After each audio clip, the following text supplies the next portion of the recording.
কাকুলি, হ্যাঁ কাকুলি, তুমি কোথায় গেলে? কি হয়েছে কালু? এভাবে চিৎকার করছো কেন? কাকুলি, আমাকে তাড়াতাড়ি খেতে দাও। সকাল সকাল অটো নিয়ে বেরোতে হবে। আজকাল তো অটোতে যাত্রীরা উঠতেই চায় না, সবাই শুধু দামি দামি গাড়িতে যেতে চায়। তাই আজ সকাল সকাল বেরিয়ে পড়বো। আচ্ছা ঠিক আছে কালু, আমি তোমাকে খাবার দিচ্ছি। এরপর কাকুলি কালু কাককে খাবার খেতে দেয়। আজ সকাল সকাল অটো নিয়ে বেরিয়েছি, এখনো কোনো বাচ্চা স্কুলে যাওয়ার জন্য বের হয়নি। আজ মনে হচ্ছে আমার উদ্দেশ্য পূরণ হবে।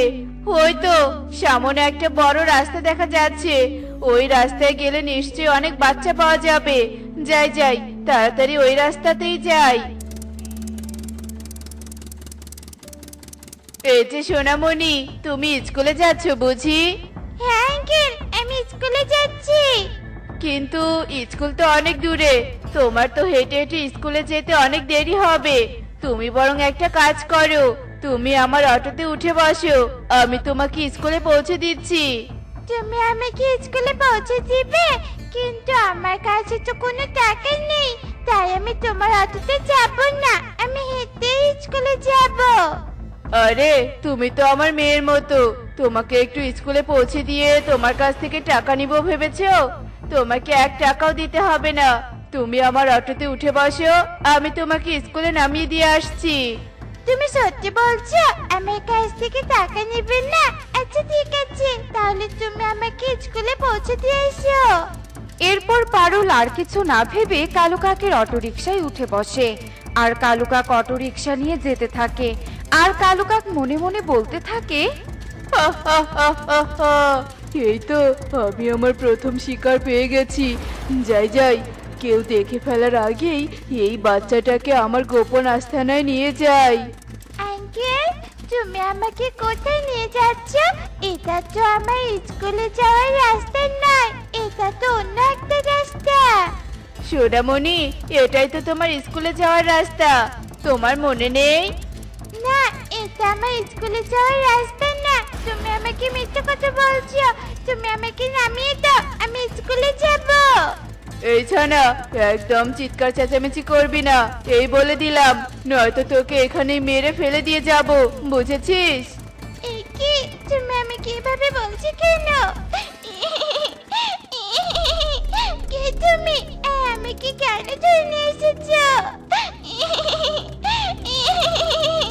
তোকে বলছি না চুপ করে থাকতে, তবু তুই কথা বলছিস? তোর তো দেখছি সাহস কম নয়। এ কথা বলে কালু কাক একটা অজ্ঞান করার ঔষধের শিশি বের করে আর পারুলের মুখে ছিটিয়ে দেয়। আর সব ঔষধ গিয়ে পারুলের মুখে পড়ে, সাথে সাথে পারুল অজ্ঞান হয়ে যায়। তারপর কালু কাক পারুলকে তার গোপন আস্তানায় নিয়ে যায়। যাক বাবা, আজকে একটা বাচ্চা চুরি করতে পেরেছি। আমাকে আরো কিছু বাচ্চা চুরি করতে হবে। যাই, পরবর্তী শিকার খুঁজতে বেরিয়ে পড়ি। এভাবেই কালু কাক অটোরিকশা চালানোর নাম করে বনের আনাচে কানাচে থেকে বাচ্চা চুরি করতে থাকে। আর বনের সবাই তাদের বাচ্চাদের নিয়ে চিন্তায় পড়ে যায়। আর একদিন কালু কাক একটা বড় রাস্তা দিয়ে যাচ্ছিল। তখন কালু কাক ইকরি নামের একটা ছোট বাচ্চাকে যেতে দেখতে পায়। কালু কাক ইকরিকে ডাক দিয়ে বলে, এই যে সোনামণি, কোথায় যাচ্ছো? আর তোমার বাবা মা কোথায়? আমি আমার বন্ধুর বাড়িতে যাচ্ছি, আমার মা বাবা বাড়িতে আছে।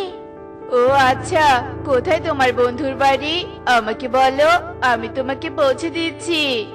আঙ্কেল, আমার কাছে তো কোনো টাকা নেই, আমি অটোতে উঠলে তো তোমাকে টাকা দিতে হবে। আরে তোমার কাছে টাকা নেই তো কি হয়েছে, তোমাকে কোনো টাকা দিতে হবে না, আমি তোমাকে টাকা ছাড়াই পৌঁছে দিব। আঙ্কেলটা মনে হয় অনেক ভালো, তাই আমাকে টাকা ছাড়াই বন্ধুর বাড়িতে পৌঁছে দিতে চাচ্ছে। আমারও তো পা দুটো খুব ব্যথা করছে, হাঁটতেও পাচ্ছি না। আঙ্কেল তার অটোতে গেলে ভালোই হবে। কি এত ভাবছো তুমি? কিছু না আঙ্কেল, তুমি যখন আমাকে পৌঁছে দিতে চাইছো তখন আমি আর না করব না। আচ্ছা বেশ, তুমি এবার অটোতে উঠে বসো। এরপর ইকরি অটোতে উঠে বসে। আর কালু কাক পারুলের মতো ইকরির মুখেও অজ্ঞান করার ঔষধ ছিটিয়ে দেয়। আর ইকরির সাথে সাথে অজ্ঞান হয়ে যায়। আর কালু কাক হাসতে হাসতে বলতে থাকে, আরে বাহ, এত সহজে আমি বাচ্চাগুলো চুরি করতে পারবো তা তো ভাবতেই পারিনি। এই বাচ্চাগুলোকে পাচারকারীর হাতে তুলে দিতে পারলেই তো আমার টাকাই টাকা। হা হা হা হা হা। বেশ বুদ্ধি করে বাচ্চা চুরির পথটা বেছে নিয়েছি, তাই তো এত ভালো লাভ করতে পারছি। এভাবেই বেশ কিছু দিন কেটে যায় আর প্রতিদিনই কোনো না কোনো পাখির বাচ্চা হারাতে থাকে, কিন্তু কেউ বুঝতে পারে না কে বাচ্চা চুরি করছে, তাই এর কোনো প্রতিকারও করতে পারে না। একদিন টুকি আর রকি রাস্তা দিয়ে যাচ্ছিল। দিদি দিদি ঠাম্মির বাড়ি আর কত দূরে রে? এই তো ভাই, আরেকটু গেলে ঠাম্মির বাড়ি। দিদি আমরা সেই কখন থেকে হাঁটছি, আমি যে আর হাঁটতেই পারছি না। ভাই তুই আরেকটু কষ্ট কর, আমরা ঠাম্মির বাড়ি চলে এসেছি। টুকি ও রকি যখন এসব কথা বলছিল তখন সেখানে কালু কাক আসে। এই যে বাচ্চারা, তোমরা কোথায় যাবে আমাকে বলো, আমি তোমাদের পৌঁছে দিচ্ছি। দিদি ওই দেখ একটা আঙ্কেল অটো নিয়ে এসেছে, চল আমরা অটোতে করে ঠাম্মির বাড়িতে যাই। না ভাই, আমার কাছে টাকা নেই, আর ওনাকে তো আমরা চিনি না। মা বলেছে অপরিচিত কারোর সাথে না যেতে, তাই আমি তোকে নিয়ে অটোতে যেতে পারবো না। টাকা নেই তো কি হয়েছে, আমি তো এই পথ দিয়েই যাচ্ছি। তোমরা যেখানে যাবে আমাকে বলো, আমি তোমাদের সেখানেই নামিয়ে দিব। তোমাদের কোনো টাকা দিতে হবে না। না আঙ্কেল, আমরা তোমার অটোতে যেতে পারবো না। চল না দিদি আমরা অটোতে যাই, তুই আর না করিস না দয়া করে, উনি তো বলছে আমাদের কাছ থেকে কোনো টাকা নিবে না। আচ্ছা ঠিক আছে, চল তবে। এরপর টুকি ও রকি কালু কাকের অটো রিকশাতে উঠে বসে আর কালু কাক তাদের কিছু দূর নিয়ে যাওয়ার পর তাদের মুখে অজ্ঞান করার ঔষধ ছিটিয়ে দেয় আর তারা দুজনে অজ্ঞান হয়ে যায়। কালু কাক দুজনকে তার গোপন আস্তানায় নিয়ে যায় আর বলতে থাকে, এরা সবাই অজ্ঞান হয়ে আছে, এই সুযোগে আমি পাচারকারীদের ডেকে নিয়ে আসি। একে আমরা কোথায়? তবে কালু আঙ্কেল আমাদের চুরি করে নিয়ে এসেছে। হ্যাঁ দিদি তুই ঠিক বলেছিস, দেখছিস না সব বাচ্চারা কেমন অজ্ঞান হয়ে পড়ে আছে। চল চল আমরা এখান থেকে পালিয়ে যাই আর মাকে গিয়ে সব কথা বলে দেই। হ্যাঁ ভাই, আমাদের এক্ষুনি এখান থেকে পালাতে হবে, না হলে কালু আঙ্কেল আবার চলে আসবে। এরপর টুকি ও রকি সেখান থেকে পালিয়ে যায় আর টুনিকে গিয়ে সব কথা খুলে বলে। কি বলছিস তোরা? কালু দাদা একটা বাচ্চা চোর? আমি তো ভাবতেই পারছি না। হ্যাঁ মা, আমরা সত্যি বলছি, কালু আঙ্কেল আমাদেরকেও চুরি করে নিয়ে গিয়েছিল, আমরা সেখান থেকে পালিয়ে এসেছি। কালু আঙ্কেলকে শাস্তি দিতে হবে মা, চলো আমরা পুলিশের কাছে যাই। হ্যাঁ হ্যাঁ, কালু দাদাকে উচিত শিক্ষা দিতেই হবে, আর সময় নষ্ট করা যাবে না। টুনি পুলিশকে সাথে নিয়ে কালু কাকের গোপন আস্তানায় যায়। কালু কাক টুনি ও পুলিশকে দেখে অবাক হয়ে যায়। এ কি, তো তোমরা এখানে কেন? কালু দাদা তুমি বুঝতে পারছো না আমরা এখানে কেন এসেছি? না, আমি তো কিছুই বুঝতে পারছি না। তুমি সবটা নিজে থেকে স্বীকার করবে নাকি পুলিশ তোমার মুখ থেকে সত্যি কথাটা বের করবে? হ্যাঁ, তুমি যে একটা বাচ্চা চোর তা তুমি স্বীকার করে নাও কালু দাদা, নয়তো তুমি কঠিন শাস্তি পাবে। এরপর কালু কাক ভয় পেয়ে পুলিশকে সব সত্যি কথা খুলে বলে আর পুলিশ কালু কাককে ধরে থানায় নিয়ে যায় আর সব বাচ্চাকে টুনি মুক্ত করে দেয়। বনের পাখিরা তাদের বাচ্চাকে ফিরে পেয়ে অনেক খুশি হয়ে যায় আর টুনিও তার বাচ্চাদেরকে বনের পাখিরা সবাই ধন্যবাদ জানায়। মহারাজ দেখুন, আমাদের কন্যার আগমনে পুরো রাজ্য কেমন খুশিতে মেতে উঠেছে। তা তো উঠবেই, কারণ আমাদের কন্যা যে রংধনু মুকুটের অধিকারী, আর যখন সে রংধনু মুকুট তার মাথায় পড়বে তখন যে সব শুভ শক্তি তার মাঝে এসে ঢুকবে। সবই তো ঠিক আছে, কিন্তু মহারাজ আমার যে খুব ভয় হচ্ছে, যদি আদি পিতার দৈববাণী সত্যি হয়ে আসে তাহলে তো আমরা আমাদের মেয়েকে হারিয়ে ফেলবো। আমি যতদিন আছি তোমাদেরকে এসব নিয়ে কোনো চিন্তা করতে হবে না।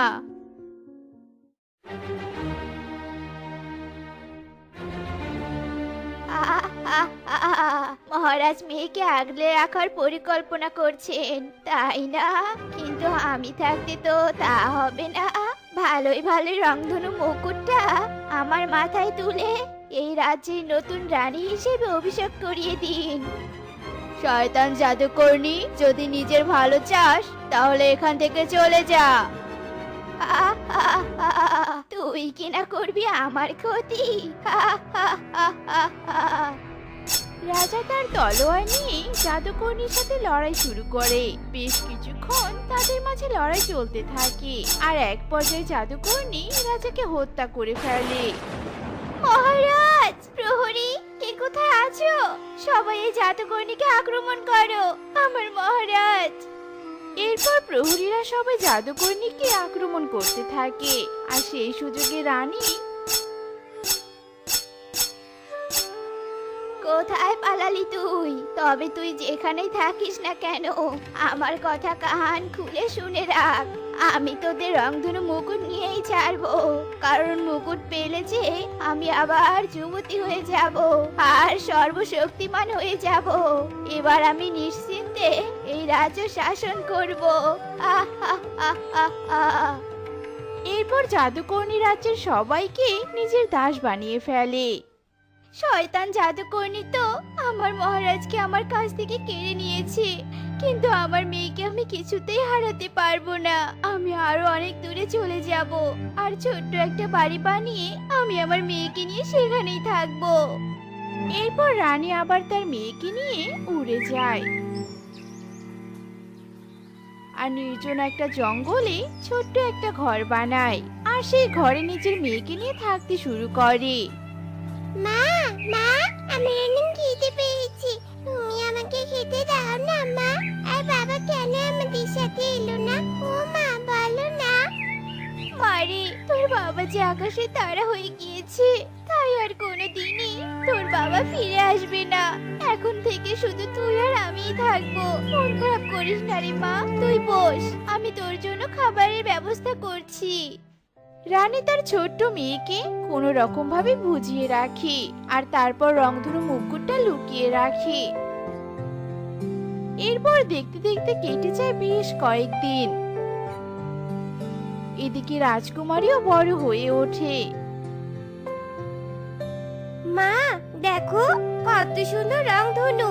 জানো মা, আমার কেন জানি মনে হচ্ছে রংধনুটা আমাকে তার কাছে ডাকছে। মা, না মা, রংধনু তোকে একদম কাছে ডাকবে না। তুই ওসব চিন্তা ছাড় তো, চল ঘরে ফিরে চল। এরপর রানী তার মেয়েকে জোর করে ঘরে নিয়ে চলে যায়। এদিকে রংধনুটা অদৃশ্য হয়ে যায়। আসলে এটা কোনো রংধনু নয়, এটা ছিল জাদুকরনির এক মায়া, যা দিয়ে সবাইকে বশে আনতে চায়। এ কি, আমার রংধনু আবার আমার কাছে ফিরে এসেছে? তাহলে কি সে আজও কোনো পাখিকে বশে আনতে পারেনি? বুঝেছি, এবার আমার জাদুর প্রয়োগ ঘটিয়ে রানী আর রাজকুমারীকে খুঁজে বের করতে হবে। এই বলে জাদুকরনি তার চোখ বন্ধ করে ফেলে, আর সে তার জাদু দিয়ে রাজকুমারী ইকরিকে দেখতে পায়। আমার ভয়ে তুই লুকিয়ে আছিস, কিন্তু কতক্ষণই বা থাকবি?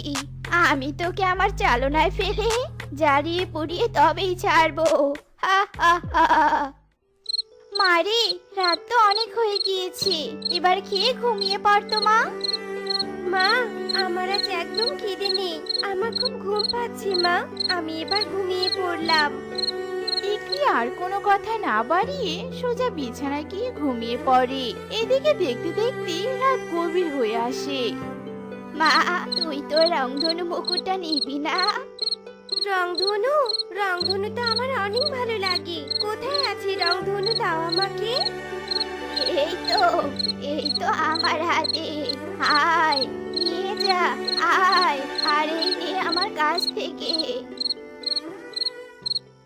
মা, মা ওঠো না, আমাকে যে রংধনু মুকুট নিতে হবে মা।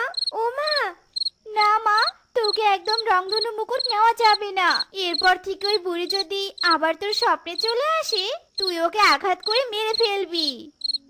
মায়ের মুখে এমন কথা শুনে ইকরি অবাক হয়ে যায়, কিন্তু নিমিষেই সে এগুলো ভুলে গিয়ে রংধনু মুকুটের কথা ভাবতে থাকে। এদিকে দেখতে দেখতে সকাল হয়ে আসে। রংধনু মুকুট যে আমার মন ছুঁয়েছে, কোথায় পাবো আমি সেই মুকুট? ইকরি মুকুটের কথা ভাবতে ভাবতে রাস্তা দিয়ে হাঁটতে থাকে। আর তখনই সে একটা মরা কলা গাছকে দেখতে পায়। আর কলা গাছ ইকরিকে দেখে বলে ওঠে, রাজকুমারী, আমি তোমার অপেক্ষা করছিলাম, কারণ তুমি যে পারবে মরা গাছে কলা ধরাতে। মরা গাছ, তোমার হয়তো কোনো ভুল হচ্ছে। আমি কোনো রাজকুমারী নই, আমি হলাম সাধারণ একটা মেয়ে। রাজকুমারীর মুখে এমন কথা শুনে মরা গাছ অবাক হয়ে যায় আর পূর্বের সব ঘটনা ইকরিকে খুলে বলে। তাহলে আমার স্বপ্নে থাকা ওই বুড়ি জাদুকরনি, যে কিনা আমার বাবাকে মেরে আমার রাজ্য দখল করেছে আর আমাদের রাজ্য ছাড়া করেছে, আমি তো ওই জাদুকরনির শেষ দেখে ছাড়বো। তার আগে তুমি আমাকে স্পর্শ করো। ইকরি মরা কলা গাছকে স্পর্শ করে আর অমনি মরা কলা গাছে অনেক বড় একটা কলা প্রকট হয়। এদিকে জাদুকরনিও সেখানে এসে হাজির হয়। রাজকুমারী, তুই তো তাহলে সব জেনে গিয়েছিস। তবে জেনে ভালোই হয়েছে। এবার তুই আমাকে অভিষেক করে দে, কারণ তোদের দ্বারা অভিষেক না হওয়া পর্যন্ত আমি আসল শক্তি পাবো না। তোর এই ইচ্ছে কোনোদিনও পূরণ হবে না।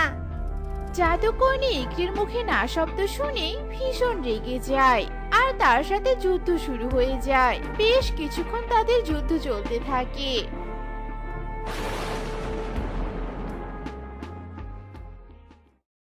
এই মুকুট শুধু রাজ পরিবারের। এতদিন তোকে অনেক ছাড় দিয়েছি, আর নয়, আজ তোর মৃত্যু অনিবার্য।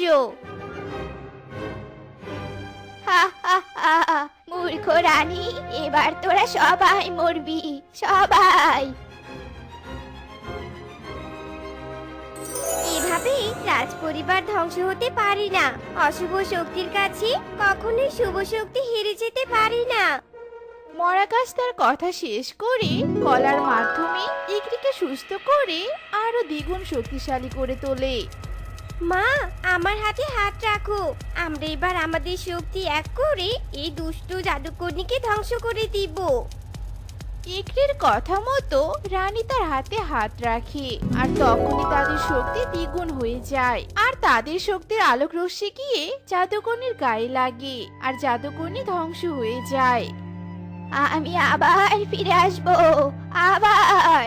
আর তোদের ধ্বংস করে রংধনু মুকুট দখল করব। আবার ফিরে আসবো আমি।